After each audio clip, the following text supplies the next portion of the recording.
This is Jonathan Lane from Fan Film Factor, and today I am here with the showrunners and the cast of Project Runabout, which is one of three, count them, three different Star Trek fan series that is coming out of Dominion Media, also run by these showrunners. The showrunners being, of course, Mr. Gary Davis and Mr. Randy Wren. Their other two fan films are Dreadnought Dominion, which has been running since forever, and the very recent Warbird Valdor from the Romulan point of view. And of course, these folks are Project Runabout, which just aired its most recent episode, which was called It's All Done with Mirrors, which is not a mirror universe episode, at least not yet. And they are the first of a trio, count them three, as I said, story fan films that will be going through all of the Dominion Media fan films. So Valdor will get the next part, I believe, and then Dominion brings it all home, correct? Correct. All righty. Anyway, so we have a wonderful cast, and I'm going to go through them. I'm going to introduce them one at a time. I haven't memorized their last names yet, and so some of them have names that I can see, and some of them that I can't.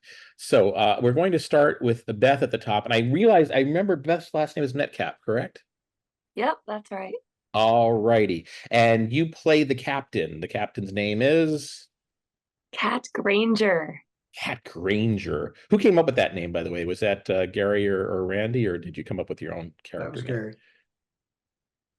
Yeah, I came up with that. Oh. I have It's a no cool idea name. where it comes from. I know, Randy it's and a I cool usually name. do spitball names. I like that. Then we have Elijah, whom I have to unmute in order to hear because we're getting a little feedback from him.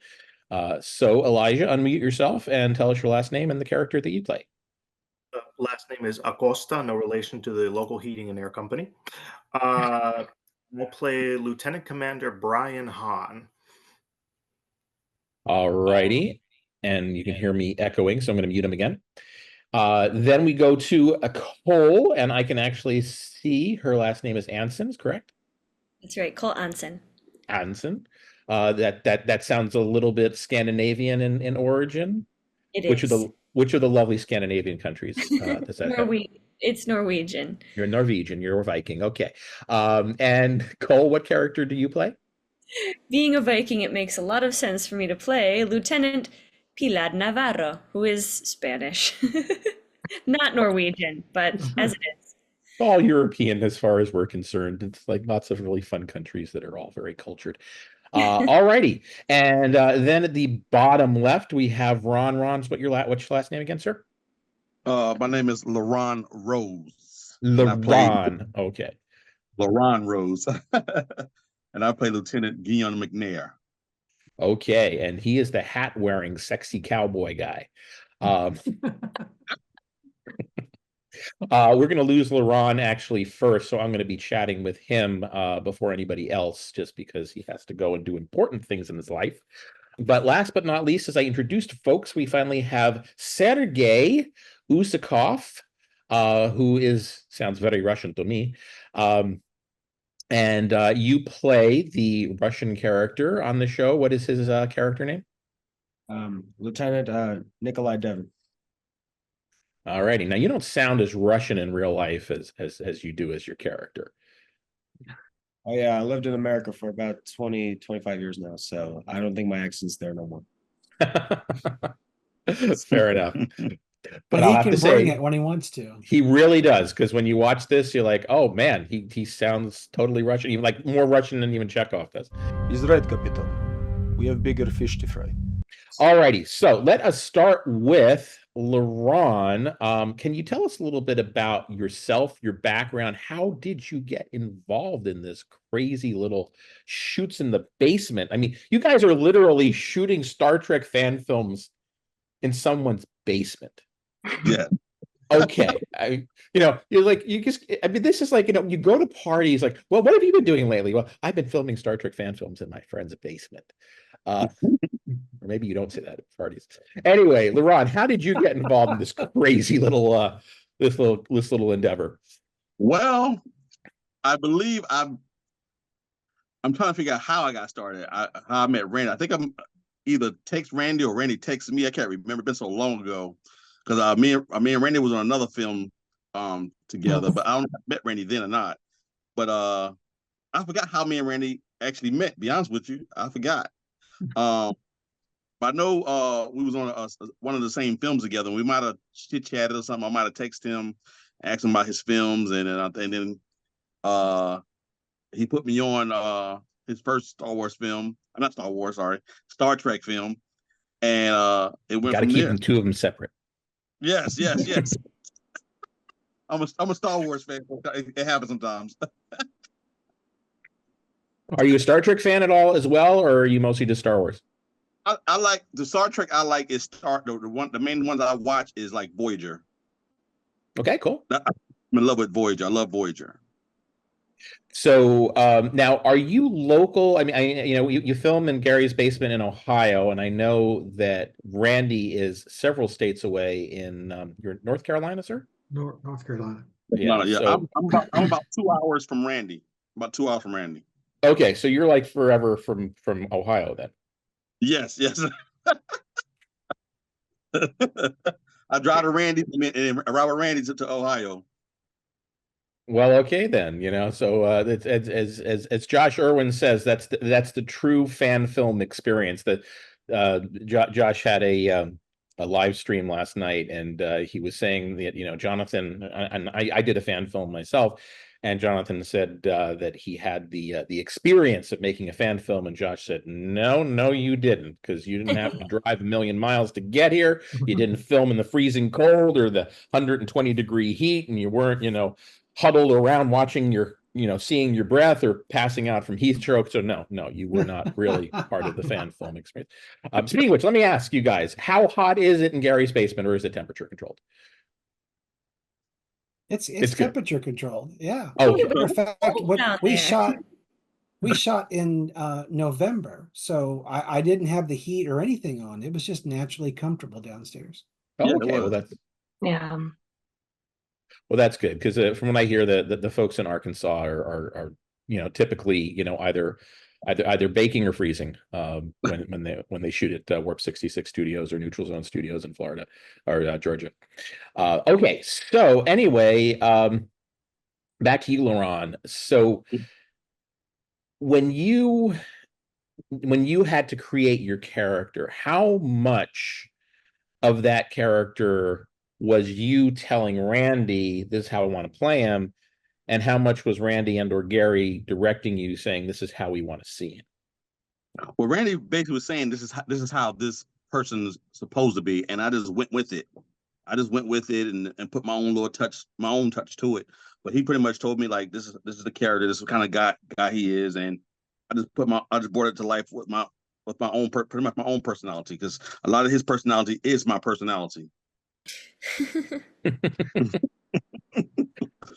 And it seems like a pretty big personality. Like when you're on set, it looks like a lot of your fellow cast members are laughing when you talk about your personality.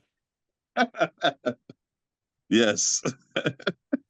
There's a lot of Laurent to go around, huh? So what have you found that you've enjoyed the most about being in this Star Trek fan series? Well, first, I enjoyed working with the cast. We all had a blast dancing and singing on set and behind the scenes. So that was one thing that was very fun, just being with the cast. We all had a good time together. And just seeing how things were created, how what Gary did to his basement, and just seemed so real and everything. And we all enjoyed it a lot. And what has been the biggest challenge for you in terms of being part of this series and playing this character? The biggest challenge. Let me think. I have to come up with good questions. Yep. Yeah. Question. I'm trying to think. I don't remember it. Let me see. Challenge. That's a good one. I can't really Now think everybody else gets to figure out like how they're going to answer the question. Then like, I know. will Yeah. John actually ask the same questions? Yeah, think of a challenge right now. I mean, everything to me went pretty much smooth. I knew my lines, so I can't think of a challenge at the moment. Everything seems pretty easy and simple. And you have all your lines memorized by the time you get there. You don't like just start, looking at the script right before you film a scene and then, do a memory dump. Memorize is always good to look at it when you're on set, but usually, like when we first did it to Ohio, me and Randy went up we was driving to Ohio. We were doing the lines together up there, so he would say some lines, and I would just repeat my lines. So I knew all my lines. And sometimes you don't say you get a little nervous sometimes, and you might forget a little bit, and you just kind of look at it real quick just make sure you have them. But usually, I usually try to memorize my lines way ahead. Usually, whenever given the script, I start reading it right then, and then try to learn it much as I can. Even if I don't get 100% right, but I try to get the majority of it right. And if it's not a long monologue, then usually if it's like simple lines, usually can pick them up pretty good. And now it sounds like you actually have an acting background. You've done acting before, is that correct? I started in 2015. I started I started with background roles, doing that first, and then I started getting like little tiny small speaking lines. My first speaking lines, not very tiny words, and then eventually, I think I'm not sure if Randy was the first or the second. I worked with another guy. He started giving me lines in his film, and that's when I started going up the hill, getting more lines and more lines and more lines, and until since I started being in an entire series or in entire short films like that. So I just love doing it. Well, cool. I think I have about like 2 minutes before you have to skedaddle. So have you watched any other Star Trek fan films or fan series? And do you have any of the ones that are your favorites? I actually haven't. I just watched the ones that I was in. Okay, well, good. It's an honest answer. That's fine. Stick with the best. Might as well stick with the best. But I don't know if you want to sort of compare yourself and see what other folks, what they're doing on the other side of the fence, as they say. But okay, I see that we are now at 3:30 our time. Now everybody knows what time we're recording this. 3:30 my time, 6:30 your time. So do you have to skedaddle, Laurent? Is that is this your hard stop? 10 more minutes. I can do about 10 more minutes if you got something else. Well, I was gonna say I have so many people to chat with. I was gonna move on to Beth next and just sort of to bounce around the screen. So if you did want to get out, that's fine. If not, we can chat with Beth and you can hang around. Okay, I got about 10 minutes. Okay. Well, anyway, let us start talking to Beth, who is literally a rock star. I did not know this when I saw you in your first Project Runabout episode, but I saw in this one that you do a little performance at the end, don't you? Yes, I do with my Star Trek microphone. the universal translator, as Gary will tell you, as us nerdy Trekkies will say.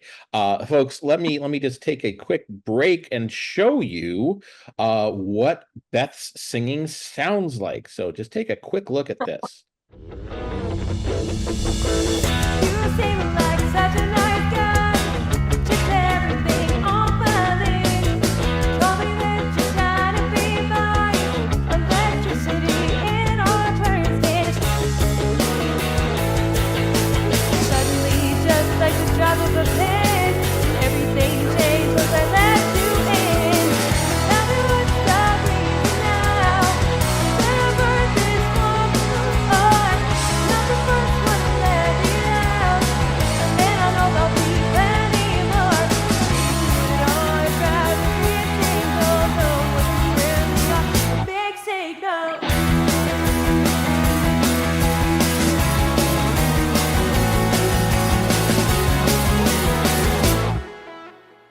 All right. She is awesome. She is totally awesome. Now this is an original song, right? This is not anything that it's professionally recorded by anybody other than yourself, right? Yeah. It's my first original with my band that we made. Yeah. And who is your band? What is the name of your band? We're called Session 5. And how many We're people are in your band? 5. It has nothing to do with the name though. We just have 5 people. Okay, but I should have guessed that. And you're obviously the lead singer for it.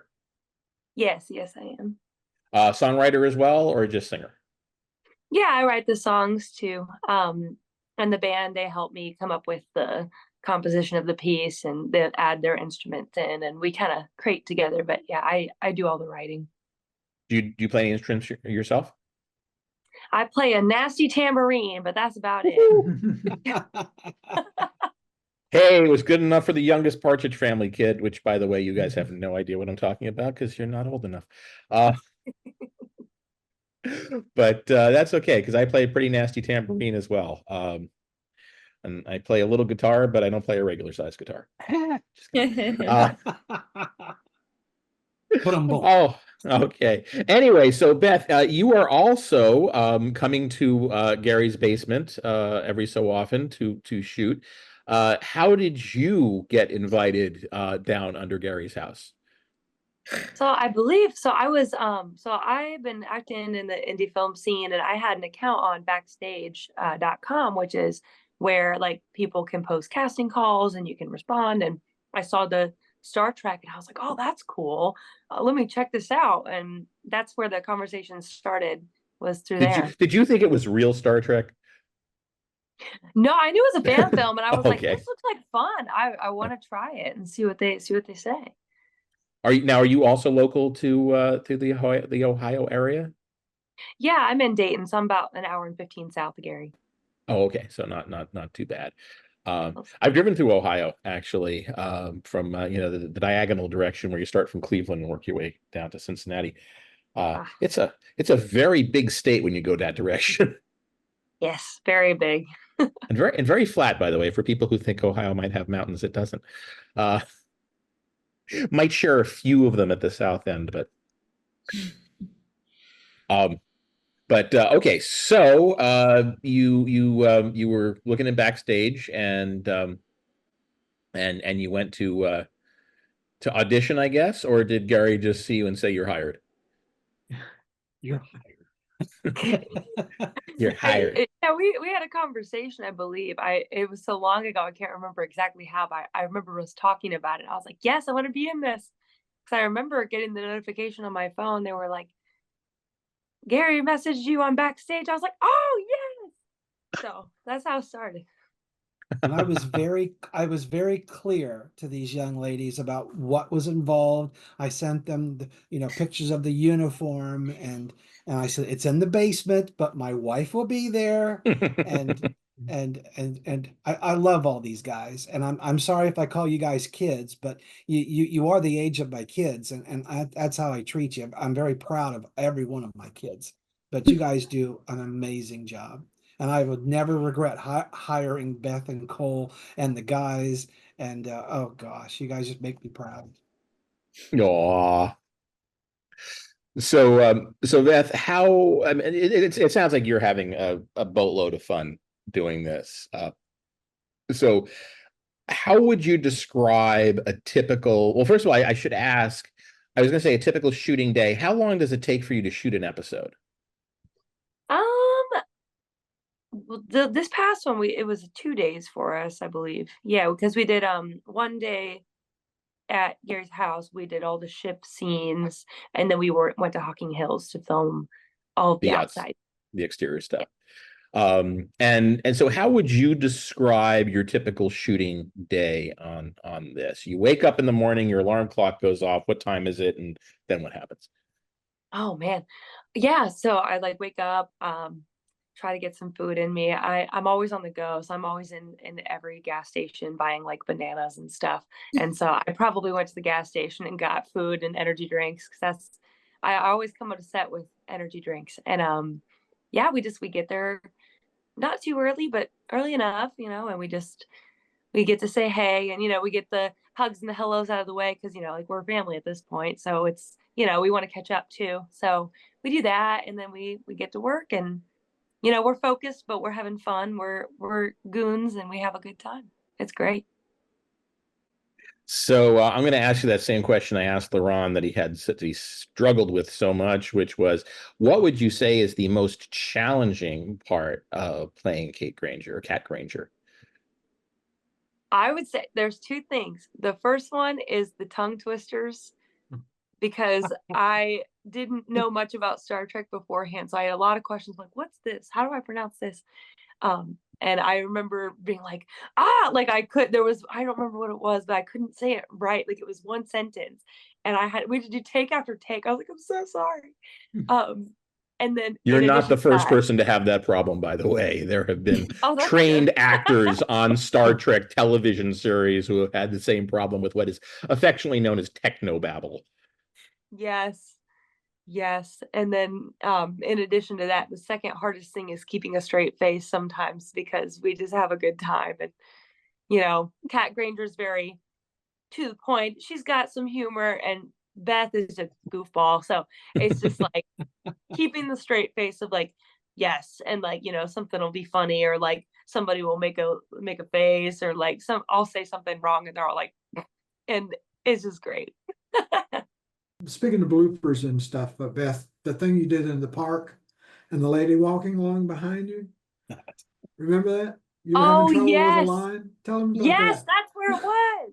Yes, I was having this awful tongue twister of a time, and this lady behind me is like, "You can do it." I was like, "Thank you, stranger." That's right. Zelda, raise shields. Go to yellow alert. Scan for warp capable of... Scan for warp capable... You got this. Can I I... believe in you. What'd you say? You got this. I believe in you. Was she just walking by, or was she just like watching this whole thing? Like, Yeah. what the heck are these kids doing? It's like one of those things in a sitcom where they're just walking by and they just say this line as they're walking by and You just can keep do going. That day in Hocking Hills was so crowded, but we would have like 30, 40 people at a time go through the set. But a lot of the people would stop, and they realized that we're trying to get a quick shot. Everybody, total strangers, the most polite group of people I have ever seen. I was panicked when I saw how crowded it was, but we did not lament. We went and we got it every single time. I was happy with the cast and the background and the people. I wish I could have credited everybody who was there. Oh, just great. Thanks to all the nice people in the park. Yes. Then you have to contact all the nice people in the park and say, here, watch us on YouTube. Get your views up. Them and all their friends. Oh, you're the nice person in the park. That's right. So the last question for Beth is, how is it being directed as you're doing these scenes? Well, you know, who is really directing you? Is it mostly coming from Gary? Is it mostly coming from Randy? Is it a combination? And what kinds of things are they telling you as you're doing your takes? I would say it's combo, Randy and Gary both, because I want to be accurate, because you know I hadn't seen much Star Trek at the time. I did some research beforehand, but I always look to them to be like, hey, is this, because as an actor, I always, first and foremost, I enjoy the creative freedom that they give us, because they are amazing with that. They're great directors, but most importantly, I want to carry out their vision. So always checking in and be like, hey, is this how you were hoping this would come out, and or is there anything you want to change? And I always thought the communication on set was top notch. Well, that is awesome. Okay, so we are going to move along to Elijah, and this is going to be fun because every time I ask him a question, it's going to echo, and my apologies for that. But we're all going to be very, very quiet when Elijah's answering the questions. So I'm going to unmute him right now. And and Ron is now going to go. So thank you for hanging out, Ron. No problem. Good one. All right. Yeah, see, that's me echoing right now. And we'll just wait for Ron to disappear. There, he's gone.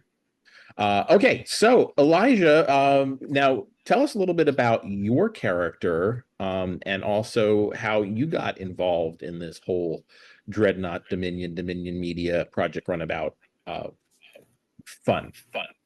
So honestly, I owe the entirety of my experience here to my man Serge over there. He and I had been friends since college. We met at camp. Actually, it's like one of those relationships.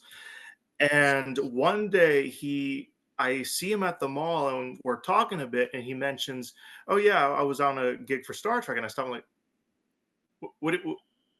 You're in Star Trek?" I'm like, "Yeah. Didn't I tell you?" Like, "No, I love Star Trek. We've never talked about this." And he took me along for one of the Project Runabout episodes where I got to play my first role as a door.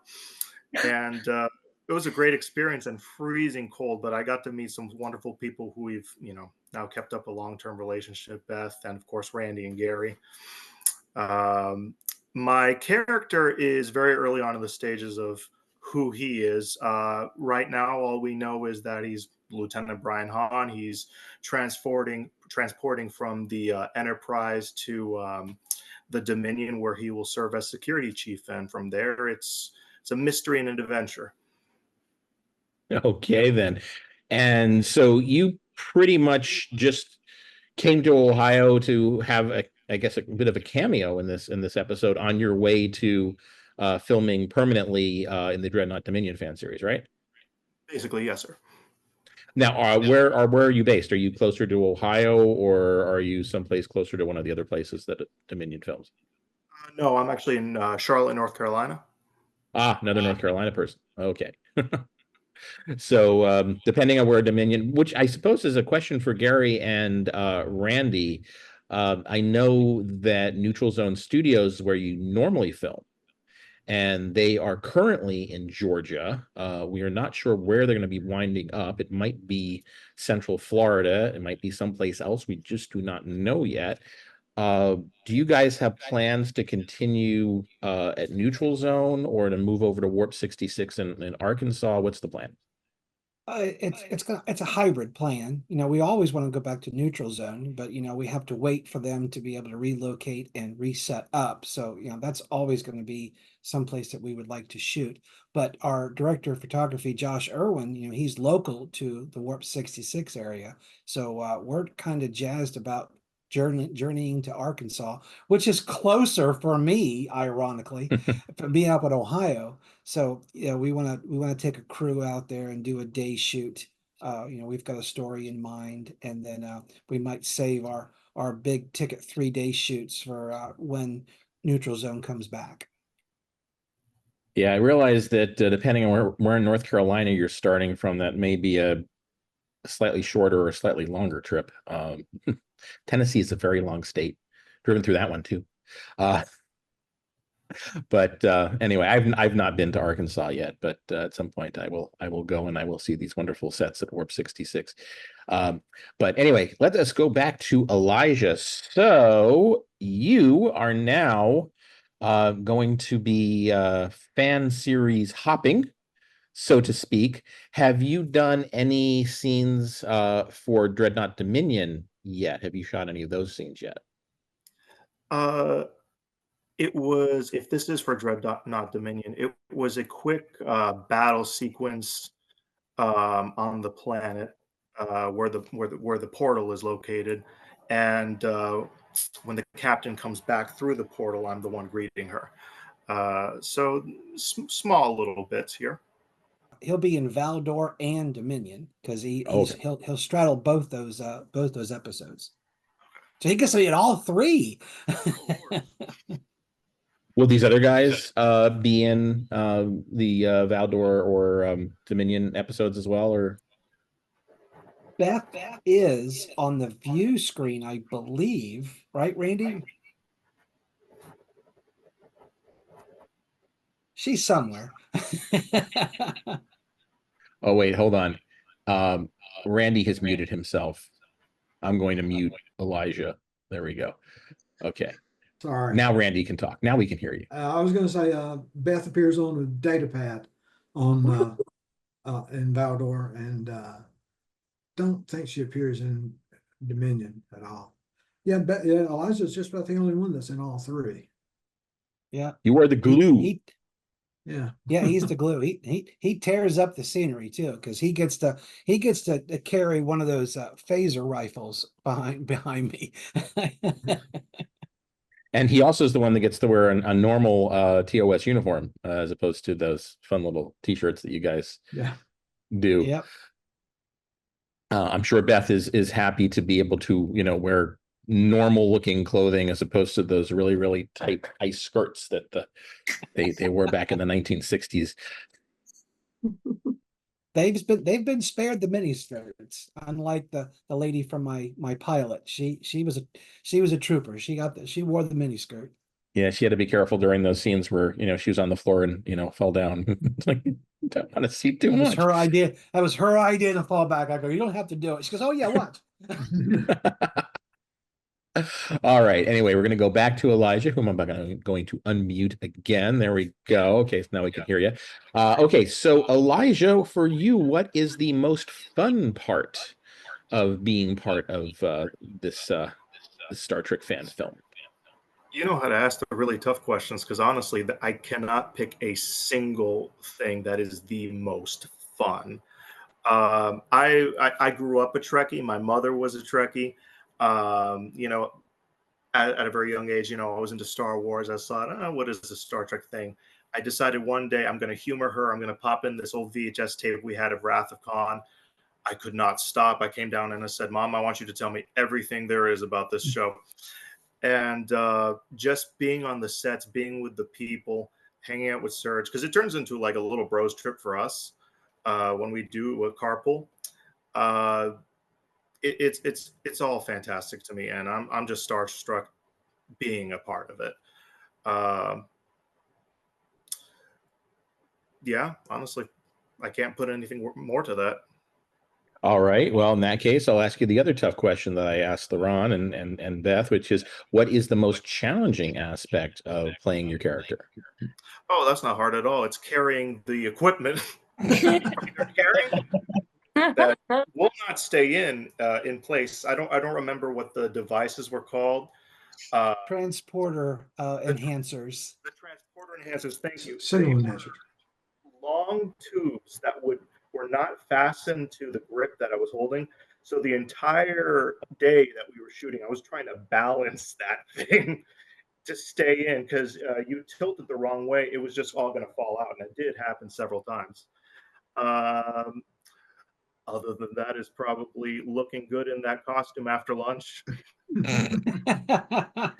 Yeah, owning a few TOS tunics myself, they are very unforgiving. It's amazing. It's amazing how much they shrink when they just hang in your closet year after year after year. I know that fabric. They need to do something about that. It's just like, yeah, suddenly I'm wearing a size medium as opposed to the triple extra large. It's like, at least that's what it feels like. By the way, and I'm going to mute back Elijah again, because this is going to go to Gary and Randy. So the transporter enhancers, which is sort of interesting, is as they leave the planet, you guys issue an order to self-destruct the transporter pattern enhancers. And I understand you don't want to, violate the Prime Directive and leave that sort of stuff, on the ground. It's got the translator in it or whatever. So silly question. Why didn't you just beam them back up? Well, because having them self-destruct looked cool. It did. But the principle of the transporter enhancers is that what's inside is enhanced for the beam up. So the enhancers are on the outside, so they couldn't beam up by themselves. They couldn't self-enhance. Yeah, they couldn't self-enhance. Plus, what you should have done, by the way, is to beam other enhancers down to enhance the enhancers, and then have those self-destruct. Yeah, that's right. But when I was researching this episode, I always go to Google, and then there are people with PhDs in Star Trek just like me, and they have opinions. And actually, there was a whole Reddit conversation about the transporter enhancers, and several people said, I think they just self-destruct. And I just love that idea. So I didn't come up with it. It was on Reddit. So I told Randy, I go, we're gonna have him blow up. Come on. Blow up props. You know, those things are not cheap. They don't really blow up, folks. But That's right, because I got him over there. yeah. Zelda, set a command for the signal enhancers to self-destruct. McNair, set a course for Starbase K7.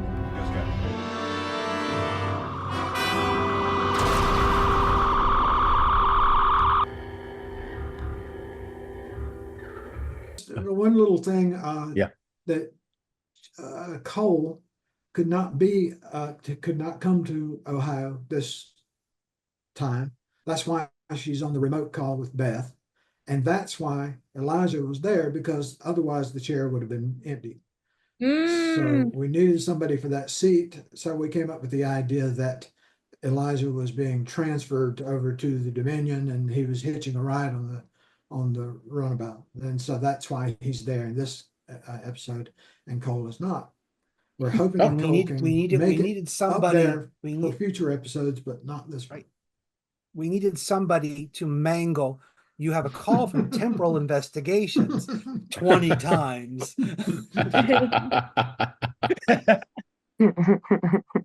No, you were a joy. Everybody was a joy to be on set. Action. Captain, we're being hailed on a secure channel. It's the Department of Temporal Investigations. Try it again. Not temporal. Temporal. That's, Temporal. Temporal. Temporary. Temporal. Temporal. That's the temporary temporals. As in your job as an actor, it was temporary. Temporal. Temporal is sushi. All right. Let me know where you want me to go. Still rolling. Captain, we're being hailed on a secure channel. It looks like it's from the Department of Temporal.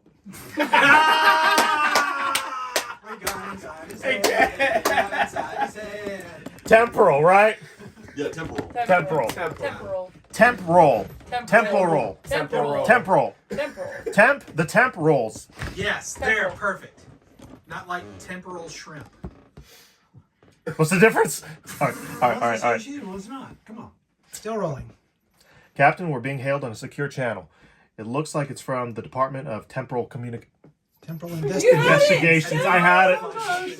Temporal communications. Temporal. Captain, we're being hailed on a secure channel.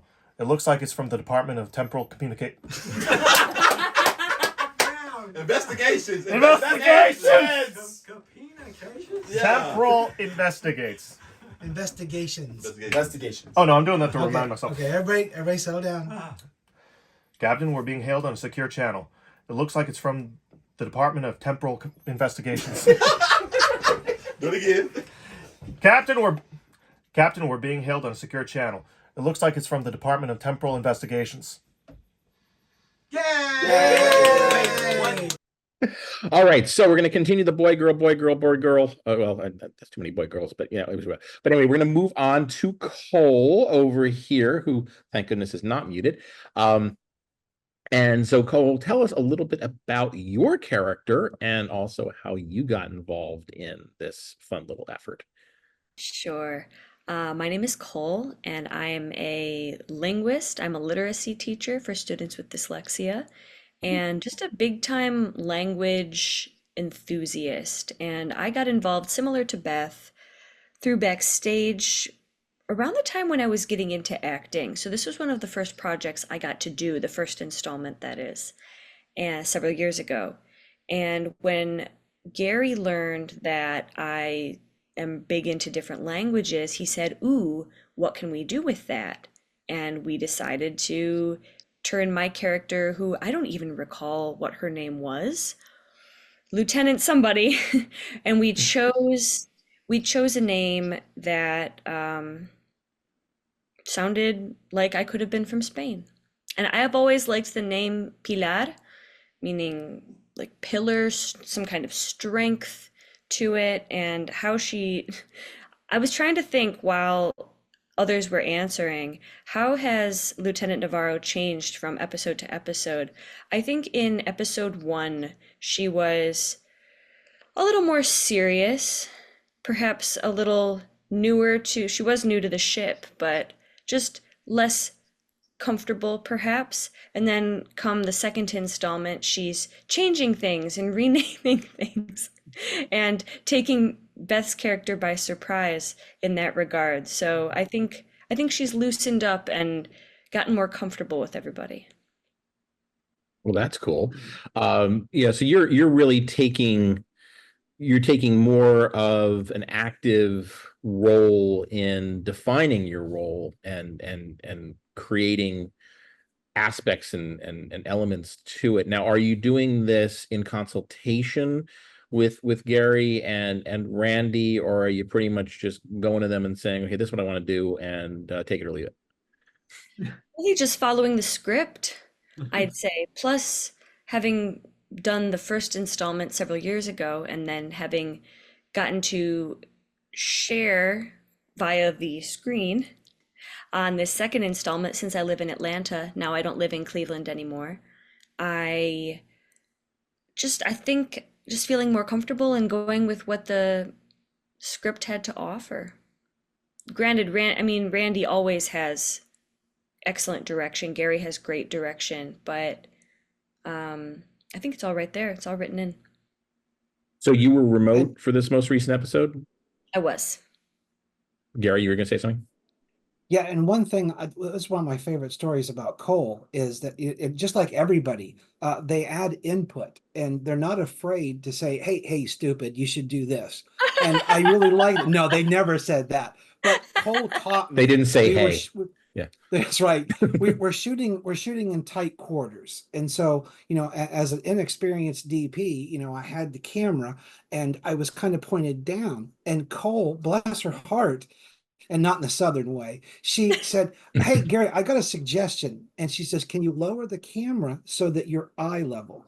And I did that, and it was like night and day.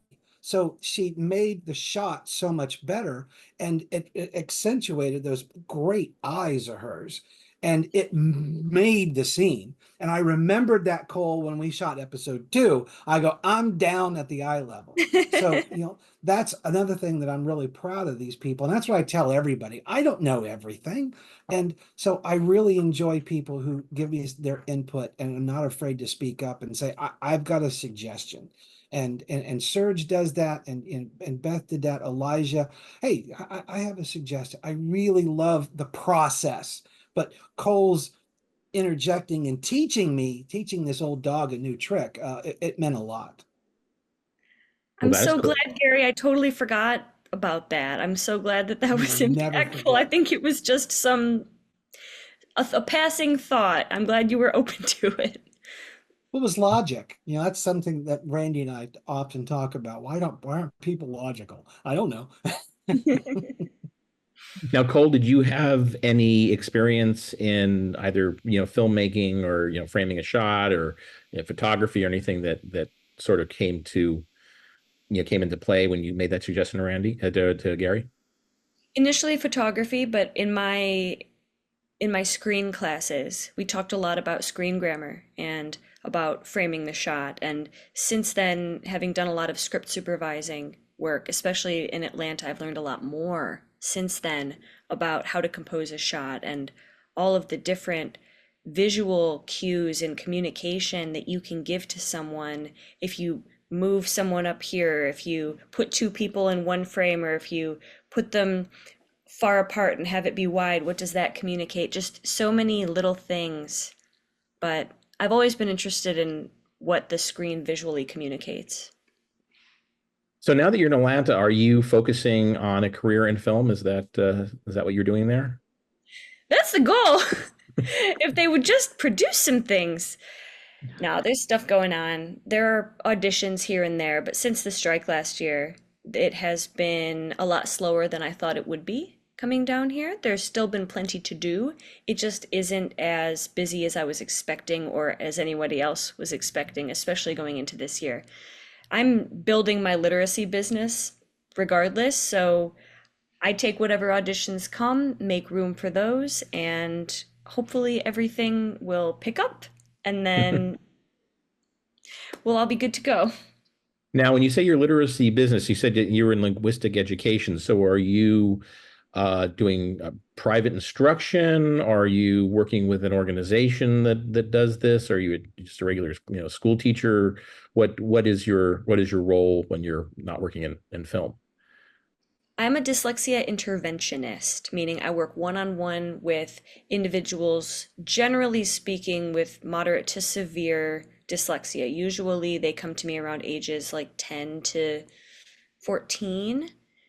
And I realized not long ago that a lot of the materials available to parents and teachers for teaching dyslexic students, or just anybody how to read and write, are geared towards very young children. And that is inappropriate for my students who desperately need foundational skills in phonics and non-phonetic words, decoding, syntax, all of it. And there just isn't accessible material that's appropriate for them or training. So I'm designing training videos as well as putting together live training courses to start in the new year so that I can teach people how to access all of the certified activities, strategies, and incredible material that this program, it's called Orton Gillingham. It's not a program so much as an approach, has to offer. So I'm taking what I have, working one-on-one and saying, let's give it to everyone else so that everybody else can do it too. I like that. Most people out there don't know this, but my own mom, who is, she just turned, what is it, 84, has been teaching LD kids since the 1960s. Wow. Yep. And she is still doing it. She is still a tutor. She lives in an assisted living facility in Boulder, Colorado, and she does Zoom and Skype sessions with kids. A couple of them actually even come there. But yeah, she's an LD and phonics specialist and has been since before I was born. It's I don't know. Maybe would you like to get my mom's contact information after we're all done here? Yes, please. Would love your mother's contact information. Okay. She would love to talk to you. Just so you know, if you think I talk a lot, you should talk it. Mom is where I get it from. So, Wow, what a wonderful connection. Thank you, Jonathan. Oh, absolutely. Sure. All righty. And let's wander on down to Serge, to his friends. Now, if Serge were the security chief, then he would be the Surge protector. Get it? Oh my gosh, I just got it. What? Anyway, no idea how many people just beat that joke around me. Yeah, I was going to say, I'm guessing you're not the first. I'm not the first person you ever heard that one from. Considering that I do work in the security field in my real world, yeah, they call me. You are the Surge protector. Now, I've actually been told you pronounce it both Surge and Sergey. Do you have a preference of which one we call you? Yeah. So, out of respect, I'm more mature now. Back then, I wanted to be called Surge just for the sake of people stop bullying me in elementary school because of my name being Sergey, and kids. Yeah. Back in the day were just as immature as they get, but that's okay because nowadays we all grow up, we all learn through life, and I just embrace having my government name being as a formal. When I approach somebody, it's like, okay, you can call me Sergey, that's cool, because it's just a polite thing to do, and also if I know them long enough and we're best friends, I'm like, yeah, just call me Serge, and most people are cool with that. So okay. But I'm happy to call you Sergey. And now, are you originally from Russia? Yes, I was born there. My parents immigrated to the United States in 1999.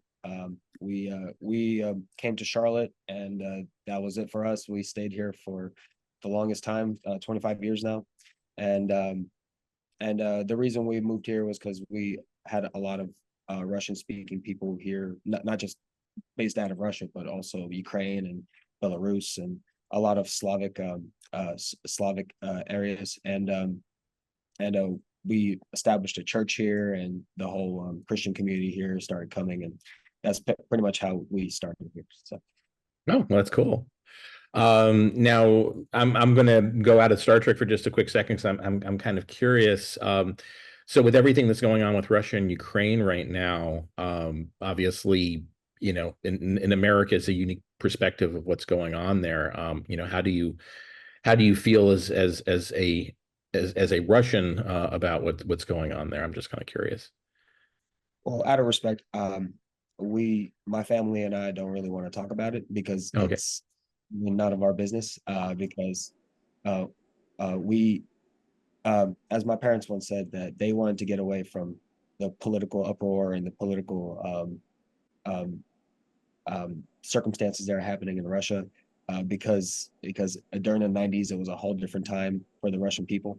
So once they left, they really didn't want to think about going back or think about anything that's happening now, because we're fully happy and fully fully enjoy staying in America.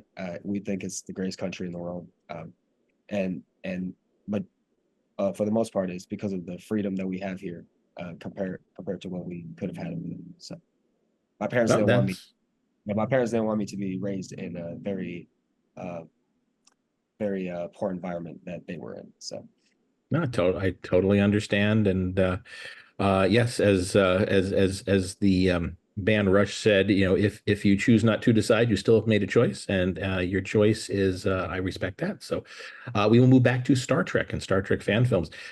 So you have now been in, I dare say, a plethora of fan films since you made your debut in a Dreadnought Dominion episode, and now here you are in Project Runabout.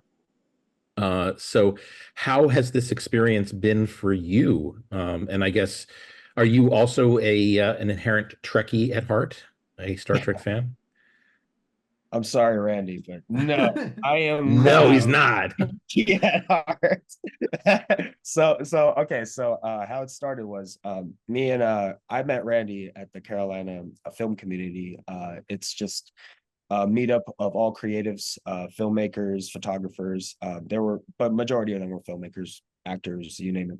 And we met up back in 2018, and I was just starting to get into the whole indie film thing. That's when I really wanted to dive in and do this as long as I can, and I'm still doing it. I talked to Randy, and he was saying that he was doing these Star Trek things, Star Trek films, and I was like, okay, cool, Star Trek, cool, you know. And, and then I just right away told him, I'm not a big Star Trek fan. I am a Star Wars fan, and so we moving forward, we talked about it. I checked out his YouTube channel. At the time, he was doing a whole separate thing, not Star Trek. Crap, what was it, Randy? What Lies Beyond. What Lies Beyond, yeah. And I was just looking for opportunities to be a part of films.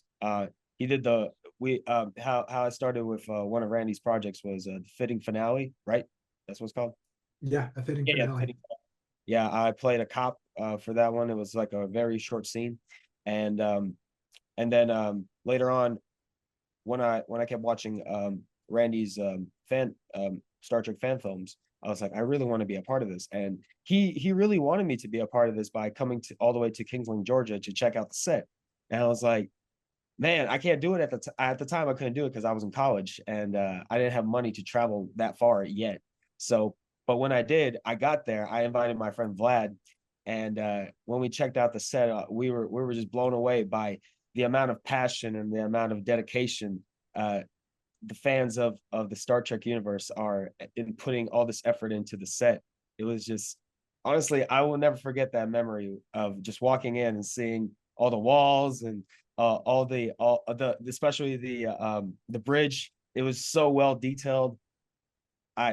It just showed how much people love this, and not just Star Trek. It just how much they love to recreate the memories they remember as kids watching the old series, the original series.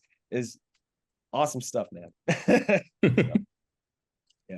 So has that been part of the most fun that you're having, or what would you say is the best part of all this Oh yeah, Star no, Trekking that you're doing?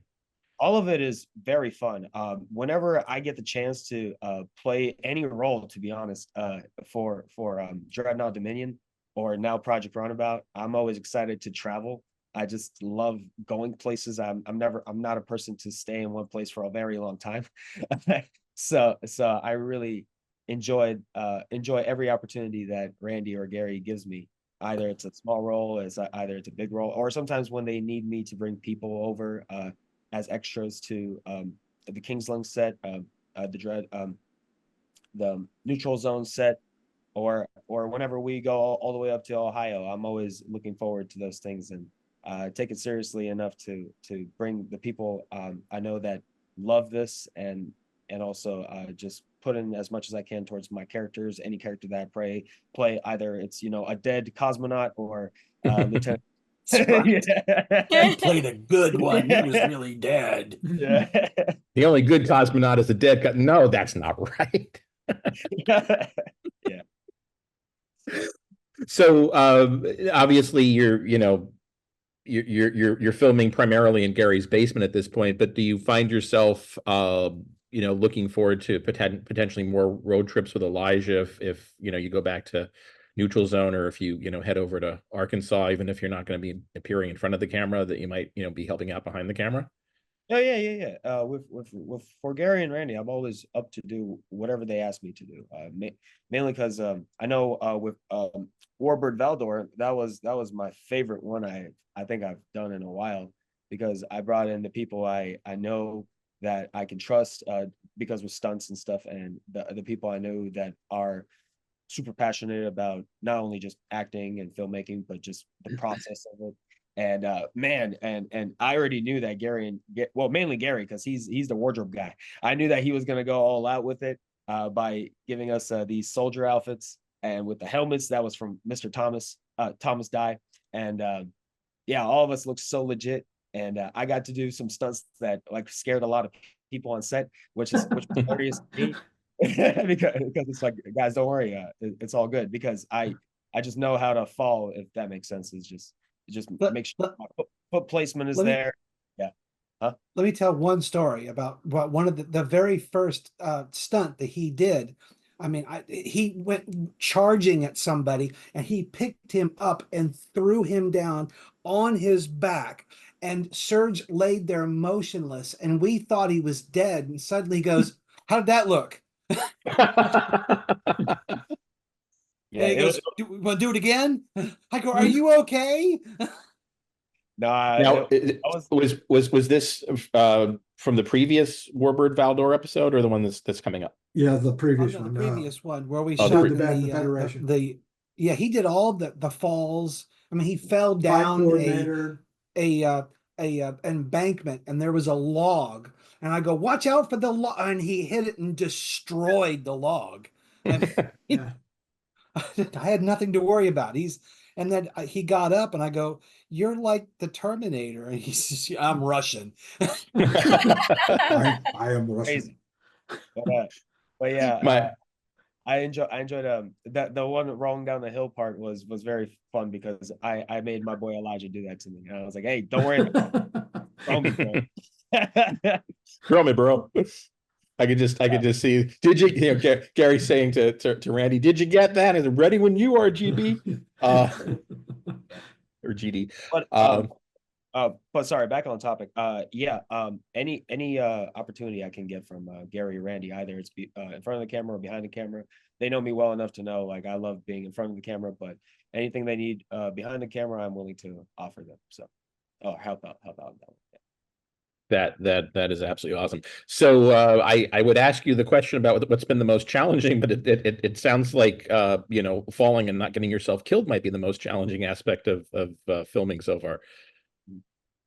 The most challenging, I guess I can say about my character, Lieutenant Nikolai Devons. So what I love about Nikolai Devon is, his first name is my dad's name, which is cool. Me and Dad joke around about that. It's like, "Oh, you playing me?" I'm like, "Yeah, I'm playing you." And Yeah, sure.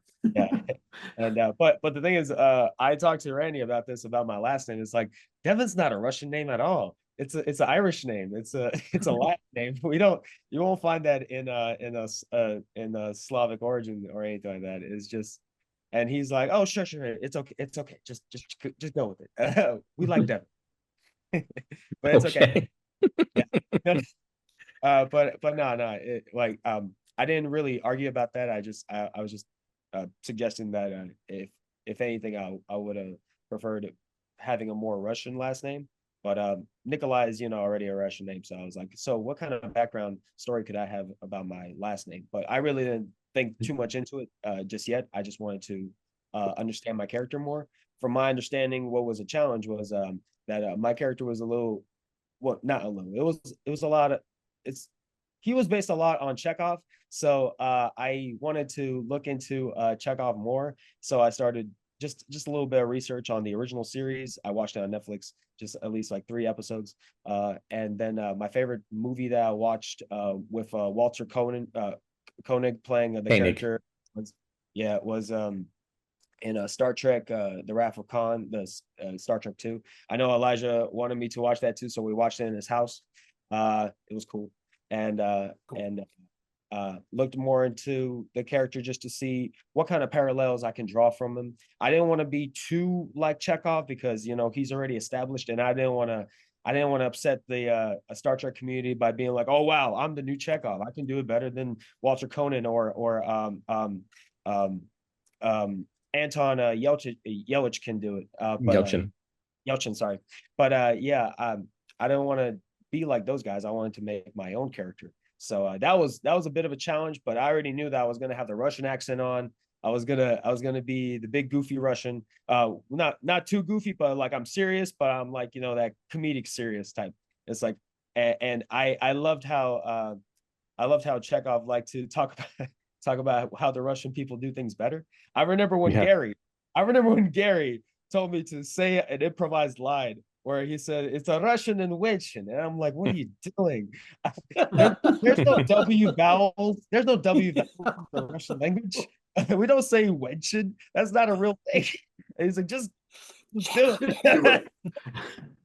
It's in Russian invention. The interesting thing is people are always asking Walter Koenig at convention appearances, the ones that actually speak Russian, or know people, who are from Russia, say, there is no swapping of the V and the W, not like there is in German, for example, in Russian. And Walter would always say, and I've seen him, so many times, say this, it's like, look, I based this accent on my grandfather, and this is the exact way he talked.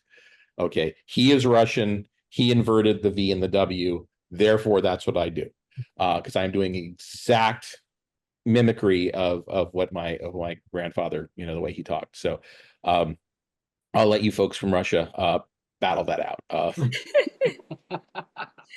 See who's right, and who is wrong. I did teach in Moscow for a year, and some of my students would do that, and they already had that pattern entrenched when I showed up, and it baffled me, like, where did they get that from? But a few of them did do that, so I'm just saying it happens. They got it from Star Trek. Yeah, maybe because of Star Trek. Around me, because a lot of people, we don't use the W vowels at all. They just don't. They say the W is a double V, so I'm like, okay. Well, I do know in the German they do the W and the V, and they also do the V and the F. And I noticed this when Arnold Schwarzenegger was governor of California, and we had an earthquake, and he said, "I want to thank the Workers and the Volunteers." The Workers and the Volunteers. It's like, okay, well, workers, volunteers. You obviously have the V because you were using it for workers, so you could have used that for the volunteers, but you chose to use an F. And anyway, well, Sergey, I was going to ask you the last Project Runabout episode, which was called Yorktown, which was actually filmed on the Yorktown aircraft carrier. Now you were also playing your Russian character, but if I remember correctly, there was one point where you actually forgot to speak in your Russian accent. What happened there? Oh yeah. Okay. So what happened there was, I'm not gonna lie to you, I was super excited to see where this Okay, so first off, when Randy said that they're gonna film on the actual Yorktown aircraft carrier in Charleston, South Carolina, I kind of didn't believe him for a second there. I was like, how did you guys do that? Like, who did you talk to film on the actual Yorktown aircraft carrier? And Randy said, oh, Gary pulled some strings and we managed to get time to film our newest project that were at the time our newest project, Project Runabout, getting started. And uh, then I read the script, and I was loving everything that was written down. And so when we got there, he said we needed some crewmen. I invited majority of my friends that I knew would be committed enough to carpool me all the way to Charleston, South Carolina, and film on the Yorktown. So because of that excitement, I completely forgot about that. Hold on, I gotta have my Russian accent. But that was after the fact, after we filmed it till we stopped filming around 10 p.m. So that's when they kicked us off the ship. And then I forgot about that. I didn't remember that right after the fact, after I got my Benny's pizza, I was like, wait a minute. I forgot to use my Russian accent. No. Yeah. And you can't go back and film there again. You had the special permission. Right. So I addressed that to Randy right away, and I don't know what Randy and Gary talked about, but then Randy got back to me and said, hey, how about don't worry about it. How about just do the Russian accent when we're in Gary's basement, right?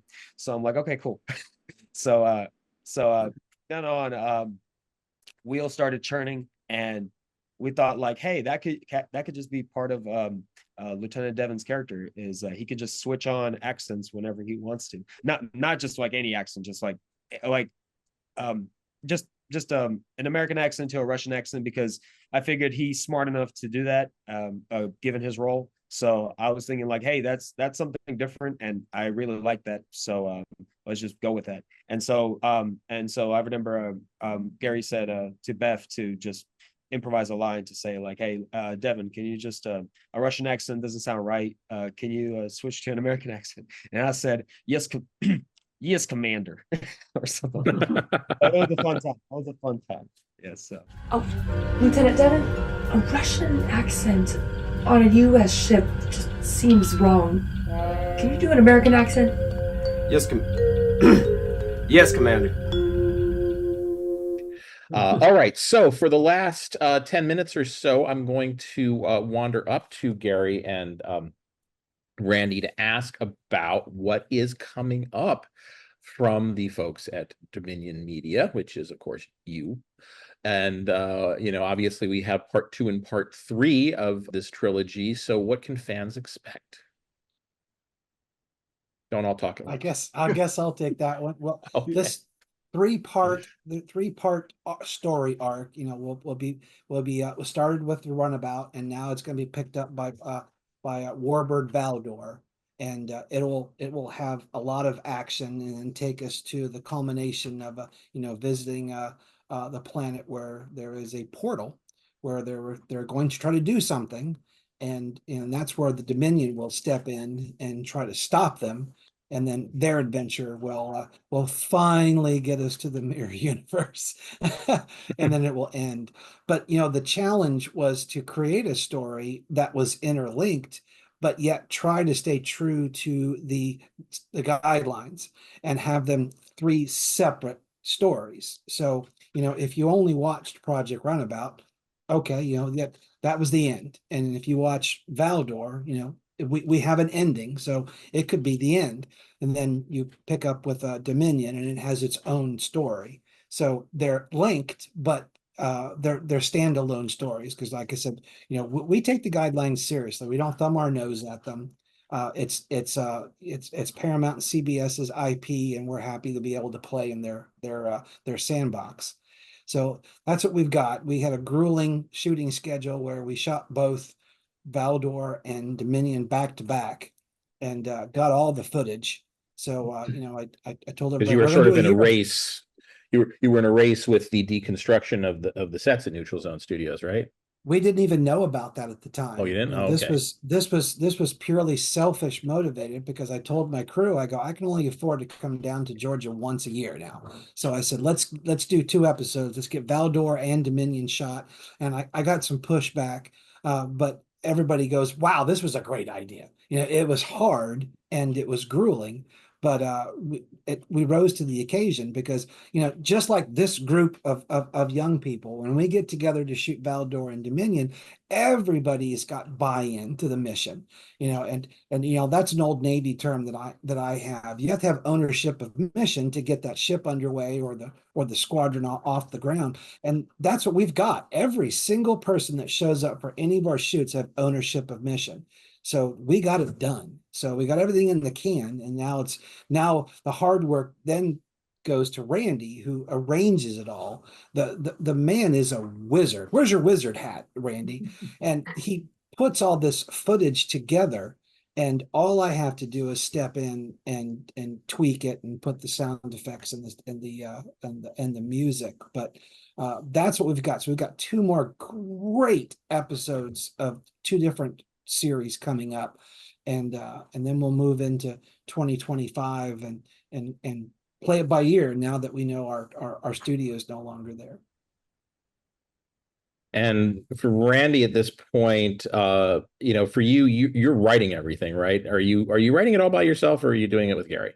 Actually, Gary came up with the story for these 3 episodes, and all I did was go in and try to irritate him as much as possible and change things, and then we arm wrestled over, the changes I made.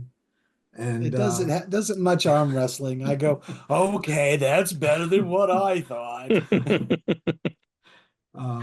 That's the way they've been working for many, many years, by the way, folks. Historically, I've written most of them, but this particular string right here it's Gary's story, and all I did was just throw in some jokes and this and that and the other.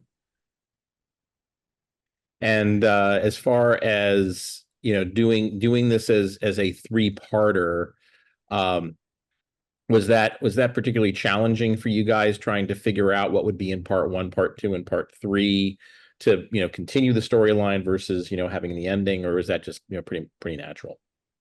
No, we just followed the script. And as far as I mean, we had a lot of files and they were all mixed up, but we did a good job of cataloging them and naming them and separating them out into the right folders and that and that, this and that, so that we didn't get mixed up. But there's a lot of files, and it was a challenge to keep them separated and organized. But right now we have the second and third episodes in a state where you could actually watch them and have some idea what's going on. We just need some final tweaking, some final special effects, and of course the sound effects and music and that sort of thing. But the rough cut is there. When do you think the episodes will be coming out? I'm thinking October for that's about right.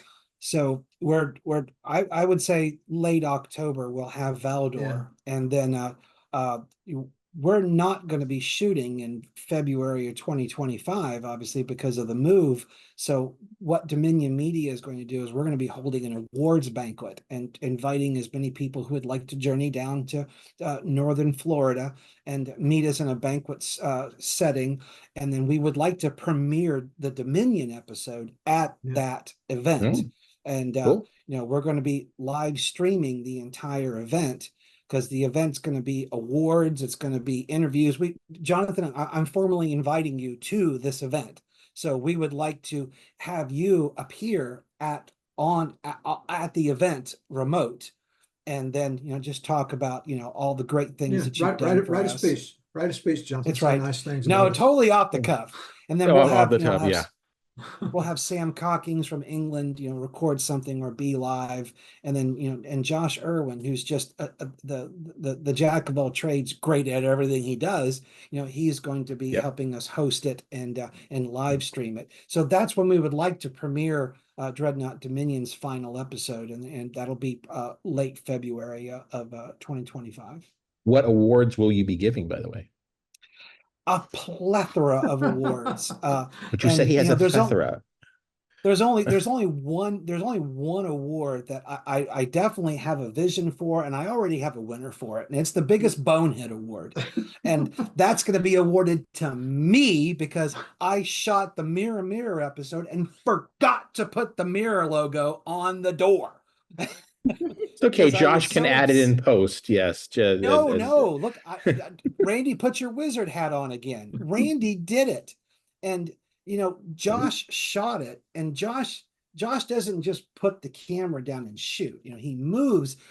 The scene is That crazy kid. alive and it's Yeah. organic. So, but Randy took all of those scenes where that beautiful blank red door was, and he put the logo on it, and it looks.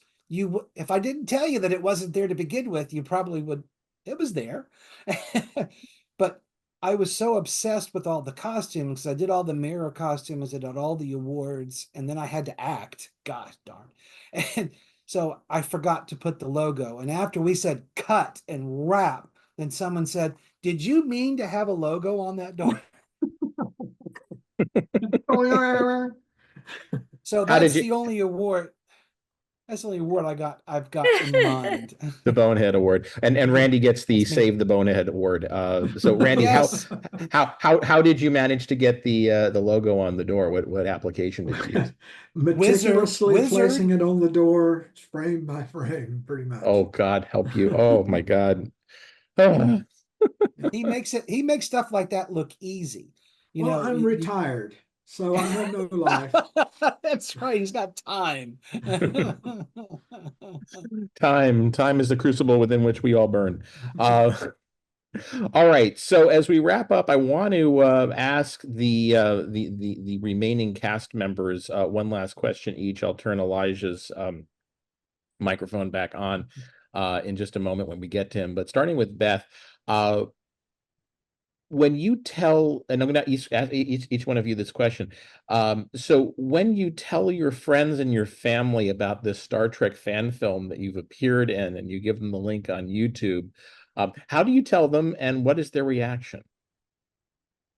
Oh, so a lot of my friends' family, they know that I'm in the film industry, and they know me as the crazy person that does all kinds of different genres. I've done horror to rom-coms to Star Trek and all kinds of stuff. So when I told everybody, I was like, "Hey, I'm in a Star Trek fan film. Check it out." They were like, "Ah, yeah, that tracks." And there were no surprises at all, and everybody was really excited. And it's everyone that's seen it, they've loved it so much.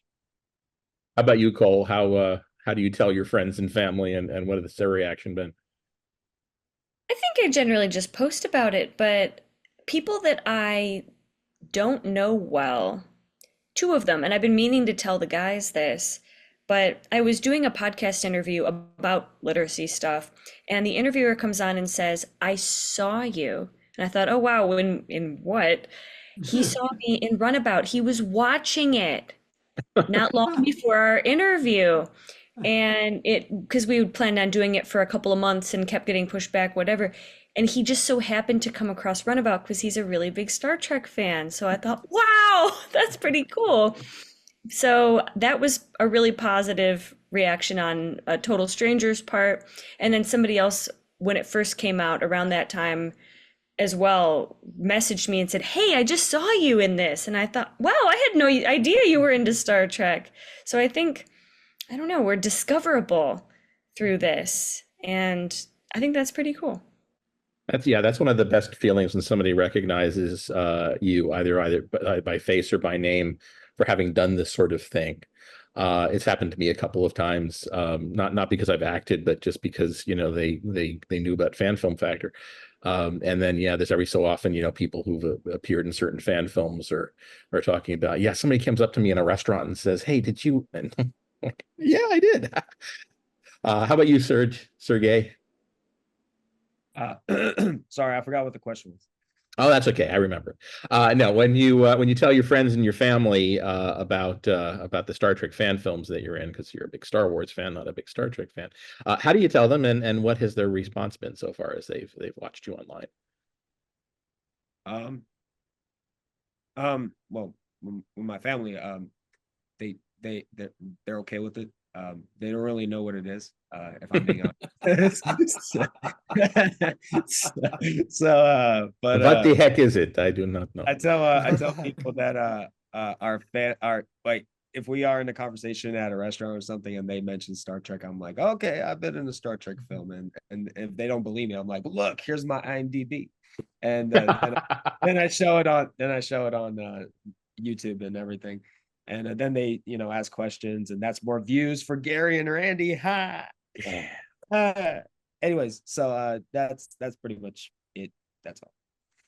And having to unmute now, Mr. Elijah. So if you unmute yourself, yeah. So how about you? Do you tell your friends and family, and if so, how? And what has the reaction been to your YouTube celebrity?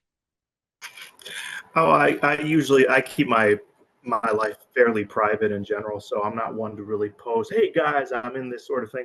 It's usually my small group of people that I really talk to, my immediate family, and my friends. I keep it more or less like, "Hey, I got some cool news. I have a chance to be in a Star Trek episode." I remember when I told my mom, she said, "Really?" I've been trying to actually convince her to come out. Her and my friend Lewis, who have both been huge Star Trek fans, and Lewis is a guy in his 60s, I mean his 50s, excuse me. And yeah, it's just more or less a very cool event that I personally, am taking with me and loving. But it's just kind of fairly casual. But it's a positive response overall. All right. Well, cool. All right. Well, I want to say thank you and spasiba for Sergey for participating in this Zoom call and letting people who read and watch Fan Film Factory get a chance to know you guys. And I had a lot of fun talking to you. I'm glad you guys have a lot of fun.